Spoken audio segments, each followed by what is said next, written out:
अस्सलाम वालेकुम, मैं हूँ डॉक्टर सामलियात खान। आज हम जिस टॉपिक के बारे में बात करेंगे वो है एक इंतहाई अहम अहमियत का हामिल है। वो किस लिहाज से अहमियत का हामिल है, वो तकरीबन हमारे डेयरी और फैटनिंग हर लिहाज से अहमियत का हामिल है। आज हम बात करेंगे लंपी स्किन डिजीज़ के बारे में, एलएसडी जिसको कहते हैं। इसको आम ज़बान में कहते हैं गिल्टी वाली बीमारी। गिल्टी वाली बीमारी इस वजह से कहते हैं क्योंकि जानवर का जो जिस्म होता है उस पे गिल्टियाँ, नोड्यूल्स बनाते हैं, जिसकी वजह से इसको लंपी स्किन डिजीज़ भी कहते हैं। सबसे पहले पहले बात करते हैं इसकी वजह की। इसकी वजह है एक वायरस। वायरस का नाम है कैप्रीपॉक्स वायरस। ये वायरल डिजीज़ है।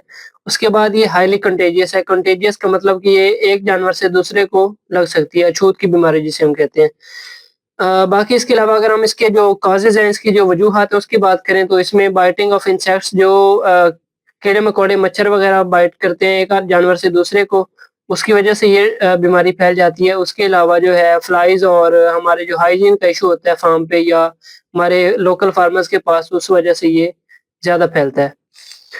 उसके अलावा हम इसमें बात करते हैं अगर इसके जो है रिस्क फैक्टर्स क्या है, मतलब कि कौन-सी चीज़ें इसको मज़ीद एनहांस करती हैं या कौन-सी चीज़ें इसको ज़्यादा बढ़ा सकती हैं। तो उसमें सबसे पहले है मॉस्किटोज़ या फ्लाइज़। हमारे पास जहाँ पे ज़्यादा बारिशें होती हैं या ज़्यादा नमी ज़्यादा होती है तो वहाँ पे मच्छर ज़्यादा होते हैं। जब मच्छर ज़्यादा होंगे तो वहाँ पे एलएसडी के जो ट्रांसफ़र करने का रेट है वो बढ़ जाएगा। तो इस वजह से इसका सबसे पहले जो फैक्टर है वो है मॉस्किटोज़ या फ्लाइज़। उसके बाद ये डायरेक्ट कॉन्टैक्ट के थ्रू भी ट्रांसफ़र होती है एक एनिमल से दूसरे को। एक जानवर जिसको ये हो गई है तो वो जब दूसरे एक सेहतमंद जानवर को जाके छुएगा, किसी भी तरह से छुएगा तो उसमें ये ट्रांसफ़र हो सकती है ये बीमारी।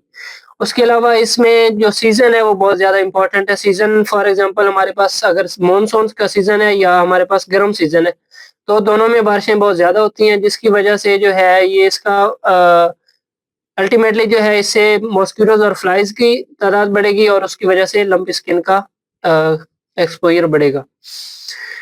उसके बाद अगर हम इसमें बात करें तो जो फार्म्स पे पुअर सैनिटेशन का इश्यू होता है, पुअर सैनिटेशन जो है उसकी वजह से मज़ीद हमारे पास फ्लाइज़ और मॉस्किटोज़ का जो है बढ़ता है number of mosquitoes and flies, तो उस वजह से हमारे पास लंप स्किन डिज़ीज़ का चांस बढ़ सकता है। इसमें अगर हम बात करें मॉर्बिडिटी और मोर्टेलिटी, मॉर्बिडिटी ये है कि हमारे पास कितने जानवरों में इसकी अलामत शो हुई हैं, नज़र आई हैं, वो है 10 से 20% मतलब कि 100 में से 10 या 20 जानवर जो हैं वो इससे अलामत शो करेंगे जो बीमार होंगे और तकरीबन 1 से 5 फीसद जो हैं वो मोर्टेलिटी शो करेंगे, मतलब कि 100 में से 1 से 5 जो हैं वो उनकी मौत भी वाक़ई हो सकती है। उसके बाद अगर हम बात करें इसमें क्लिनिकल साइंस की, हमारे हमारे पास क्या अलामतें शो होगी, हमें किस तरह पता चलेगा कि ये लंपी स्किन डिज़ीज़ की बीमारी इस जानवर को हो गई है। सबसे पहले जैसे मैंने पहले बताया कि नोड्यूल्स बनते हैं पूरे जिस्म पे और कोई भी हिस्सा स्पेसिफिक नहीं होता उसमें, किसी भी जगह पे बन सकते हैं। गर्दन पे बन सकते हैं, बाकी जो है पीछे उसके दुम वाली जगह पे बन सकते हैं, उसके अडर पे बन सकते हैं। अब हम बात करेंगे इसकी क्लिनिकल साइंस की, हमें किस तरह पता चलेगा कि ये किसी जानवर को ये बीमारी हो गई है। तो उसका मैंने जैसे पहले बताया कि इसमें नोड्यूल्स बनते हैं लंपी स्किन डिजीज़ में, उसके अलावा ये जो नोड्यूल्स हैं ये किसी भी जिस्म के किसी भी हिस्से में बन सकते हैं, ज़ाहिरी तौर पे जो हमें स्किन पे नज़र आएँगे। तो इसमें कोई स्पेसिफाई नहीं होता, इसमें उसके अडर पे बन सकते हैं, उसके बॉडी पे बन सकते हैं, नेक पे बन सकते हैं, किसी भी एरिया पे बन सकते हैं। उसके अलावा जो इसके जो लिम्फ नोड्स होते हैं जिसको हम गुदूदें कहते हैं, फॉर एग्ज़ाम्पल प्रीस्कैपुलर लिम्फ नोड्स और इसके अलावा प्रीफीमोरल लिम्फ नोड्स, ये स्वोलन हो सकते हैं। इसको हम जब हाथ लगा के पल्पेट करते हैं तो ये हमें स्वोलन नज़र आएँगे, मोर देन नॉर्मल साइज़ हमें नज़र आएँगे। उसके अलावा इसमें एनिमल में एक सबसे बड़ा जो मसला आता है वो आता है लेमनेस का, जानवर जो है वो लंगड़ा के चलता है। तो वो इसकी वजह ये है कि इसके जो छाले हैं, जो नोड्यूल्स हैं वो इसके पाँव में भी बन सकते हैं जिसकी वजह से जानवर की चाल में मसला आता है और वो लंगड़ा के चलता है।